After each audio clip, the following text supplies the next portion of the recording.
Michael Brézaché, bonjour. Bonjour. Vous êtes le porte-parole du parti, le porte-parole francophone du parti Zéhout, et bien entendu, il est tout à fait normal que nous vous interviewions ce matin en raison, bien entendu, de la décision de votre leader, Moshe Feiglin, de se retirer de la course pour la 22e Knesset.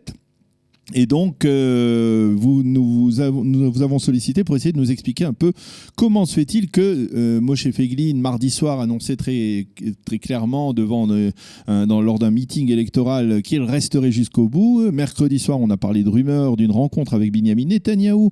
Et puis jeudi, donc hier, un accord entre Feiglin et Netanyahou pour un retrait de Moshe Feiglin. Comment expliquer cette volte-face de Feiglin ?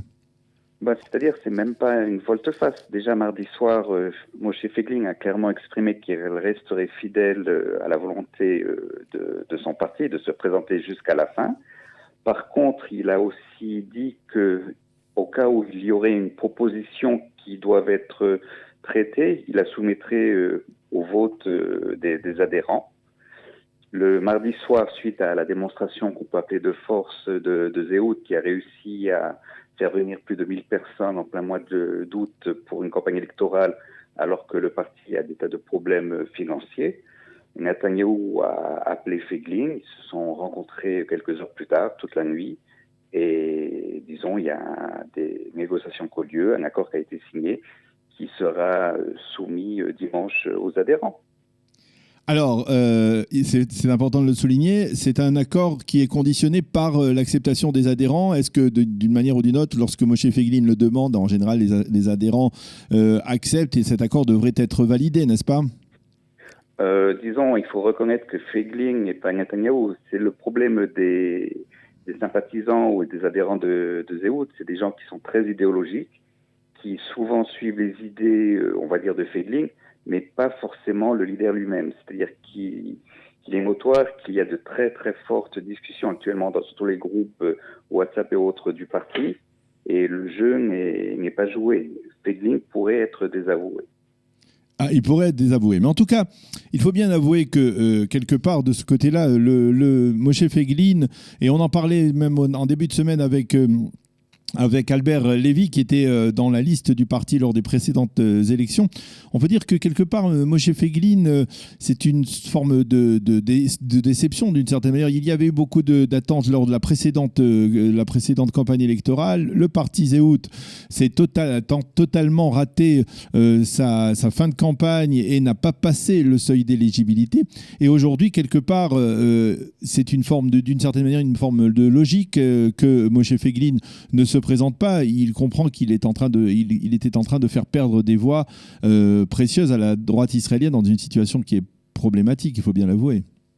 On peut voir la situation de votre point de vue. On peut aussi voir les choses que, contrairement à ce qui s'était passé il y a quelques mois, la position de départ de Zéhout était bien supérieure. Disons, entre le succès et l'échec, qu'à 48 heures du dernier scrutin, Zéhout était entre 8 et 10 mandats. Et effectivement, ils ne l'ont pas passé. Le vrai problème de Zéhout, qui a une base de sympathisants très idéologiques, des tas de volontaires, c'est tout un problème, on va dire, financier. Pour un parti qui n'est pas subventionné par les deniers publics, comme les partis à la Knesset, courir 2 fois en quelques mois est quasiment impossible.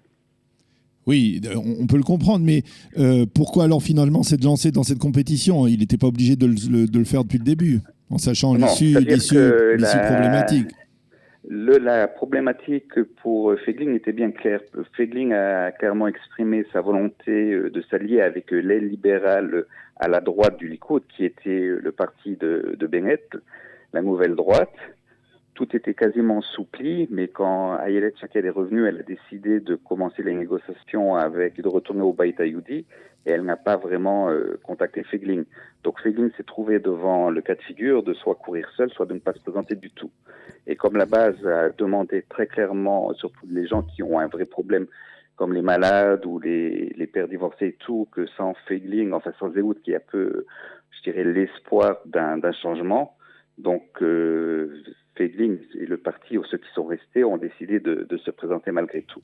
Alors, la grande question maintenant, c'est on taxait, on va dire, on créditait le parti Zéhout de quelques 2% des voix. Où vont aller ces 2% des voix dans l'hypothèse où eh bien, il faut supposer que cet électorat votera? Vers qui va se diriger cet électorat? Est-ce que c'est vers le Likoud, dans le cadre de l'accord qui a été conclu, ou alors est-ce que, on va dire, les supporters de Moshe Feiglin sont nettement plus à droite? Et il pourrait soutenir peut-être une formation comme Otzma Yehudit? C'est une bonne question. C'est-à-dire qu'au niveau des sondages de fond qui ont été effectués, l'électorat qui soutenait Moshe Feiglin venait de façon proportionnelle de tout le spectre politique en Israël, tant des gens de gauche que de droite. Donc, comme Feiglin a toujours été de droite et d'ailleurs a clairement reciblé sa communication en se disant qu'il était à droite et pas avec tout le monde, je dirais quand même la majorité des électeurs font partie du camp national. Donc une grosse partie risque de voter ou vont voter pour le Likoud, surtout que c'est l'appel de Feiglin si l'accord est adoubé. Mm-hmm. Il pourrait y avoir aussi à droite, qu'est-ce qui reste? Il reste Yotzma, il reste Yemina. Donc, peut-être des gens qui voteront aussi pour Carole Lavan, d'autres pour des partis de gauche. Mais je pense, encore une fois, comme Moshe Feiglin est quelqu'un de réfléchi, qui est, on va dire, estimé par une partie de son électorat, l'appel de Moshe Feiglin à voter pour le Likoud, je pense que la majorité de l'électorat de Zéhout risque de voter pour le Likoud. Mmh. Alors, si vous étiez, vous êtes le porte-parole francophone de Zéhout, mais après ce retrait, est-ce que vous appelleriez par exemple les autres formations de la droite israélienne qui aujourd'hui ne passent pas le seuil de l'éligibilité, je parle de Otzma Yehudit, je parle du parti Noam, à se retirer, à suivre, on va dire, l'exemple donné par Moshe Feiglin? Disons, je ne peux pas conseiller aux autres d'adopter une politique. Mais si on regarde l'histoire de toutes ces formations, Noam, il est fort vraisemblable qu'ils vont se retirer. Par contre, le parti de Ben Gvir a toujours couru jusqu'à la fin et leurs supporters ne les supportent qu'eux. C'est-à-dire que c'est souvent un vote de protestation face au système. Et même s'il se retirait, il n'est pas évident que ces électeurs votent pour le Likoud ou pour le parti de Shaked. Alors, Moshe Feiglin, c'est un homme politique que l'on connaît dans la classe politique israélienne depuis de nombreuses années. Il s'est fait connaître en particulier au moment de la signature des accords d'Oslo.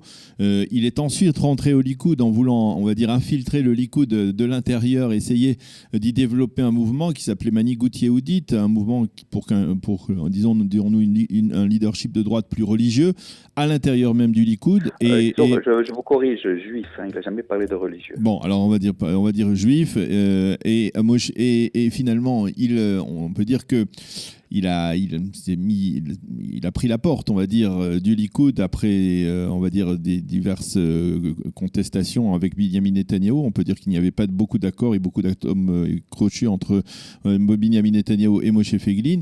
Est-ce que vous pensez que cette décision de se retirer, elle marque la fin de la carrière politique de Moshe Feiglin? Je pense pas. C'est-à-dire, même si prenons le cas récent de Zéhout qui n'est pas passé lors des dernières élections, par contre, l'agenda ou les sujets soulevés par Zéhout sont des sujets qui ont influé sur la vie politique israélienne. C'est-à-dire que Moshe Feiglin a une grande influence et encore toujours au Likoud. Il y a effectivement eu un problème entre Netanyahou et Feiglin parce que Netanyahou a toujours considéré Feiglin comme un danger potentiel, mais la base du Likoud, y compris les membres, les Ravrei Knesset ou les ministres, ont beaucoup d'atomes crochus et sont très proches de Feiglin. Mmh. Donc, Feiglin, jusqu'à présent, n'a pas vraiment eu de résultats au niveau factuel.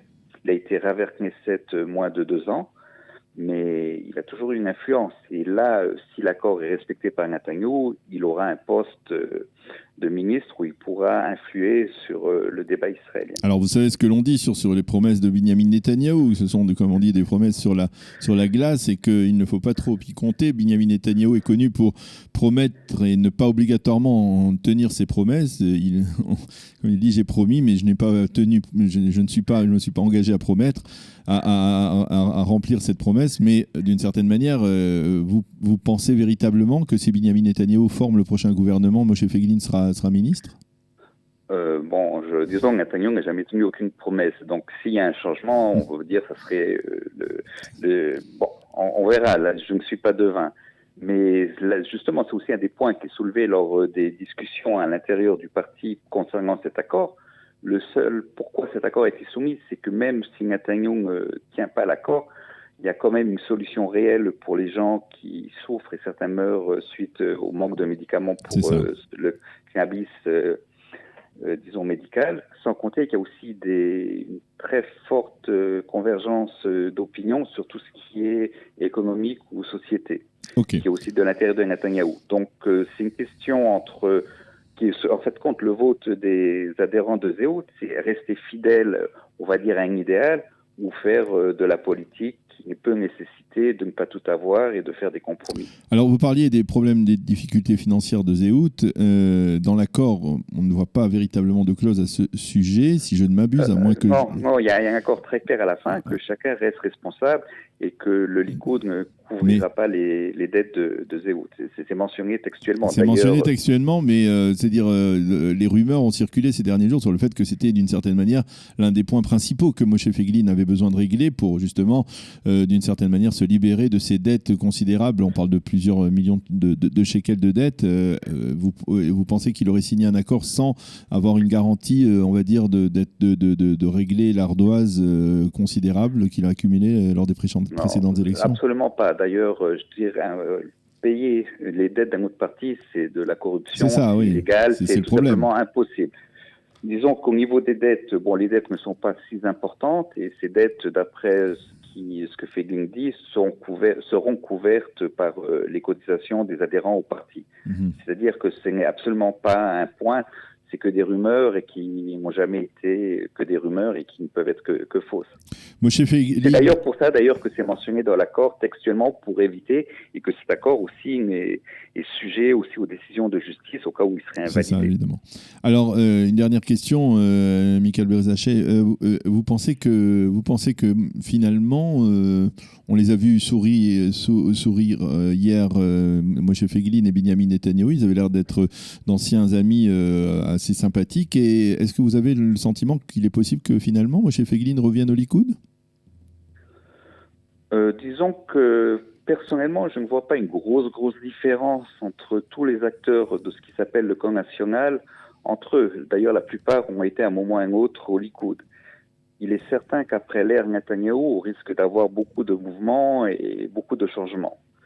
Et au niveau même idéologique, quand vous regardez la charte de Zehut et la charte officielle du Likoud, il n'y a pas de vraie différence. Alors, ça veut dire que la réponse est positive? Il n'y a pas de réponse. Qui aurait pu penser début de semaine que Feiglin allait se retirer et appeler... Il y a pas mal de gens qui le pensaient. Il y a pas mal de gens qui le pensaient, mais... C'est-à-dire qu'en politique, tout est possible. Il suffit de voir les changements d'attitude de Lieberman qui a fait élire un maire à Jérusalem avec l'aide des Haredim, mais qu'aujourd'hui a changé son fusil d'épaule. Disons, Netanyahou et Lieberman ont commencé ensemble, ont volé les chevaux ensemble, ils se connaissent très bien et aujourd'hui, en tout cas pour l'instant, ils sont diamétralement opposés. Disons, en politique israélienne, rien n'est impossible. Eh bien, Michael Berzacheh, merci beaucoup d'avoir été avec nous ce matin. Je rappelle que vous êtes le porte-parole de Zehut, qui s'est donc retiré de la course à la 22e Knesset. Merci d'avoir été avec nous ce matin et Shabbat Shalom. C'est retiré pour l'instant, ça doit être validé. Ah oui, voilà, effectivement, c'est retiré, mais enfin, ça devrait être confirmé, effectivement. Merci beaucoup pour cette précision et merci d'avoir été avec nous. Shabbat Shalom.